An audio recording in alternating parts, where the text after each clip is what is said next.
Нема гаранции дека струјата ќе поевтини кога ќе профункционира берзата на електрична енергија во земјава. Од берзата на струја во Словенија велат дека има поместување надолу, но не и од бугарската берза со која земјава договори поврзување на пазарите.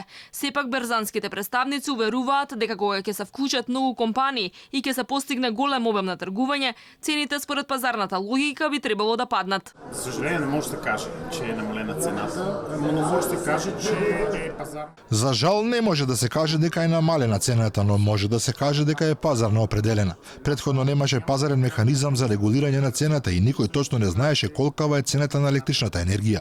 Сега цената се определува пазарно, па секој може да добие информација за цената во секој момент. Сега на бугарската берза се тргуваат 25.000 мегават часови. Тоа е околу 25 до 30% од вкупната потрошувачка.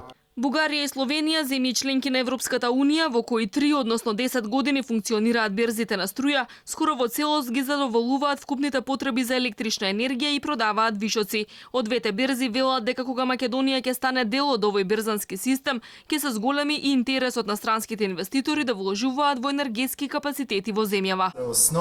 Целта на берзата е секој ден, во секој час да обезбедува стабилни информации за цените. Кога тоа ќе се постигне, се прават економски анализи за да се види дали е исплатливо за странските, но и домашните инвеститори да вложуваат во производен или капацитет од друг вид.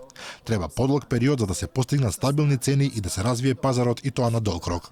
Македонија и Бугарија лани се договорија да ги поврзат пазарите на струја.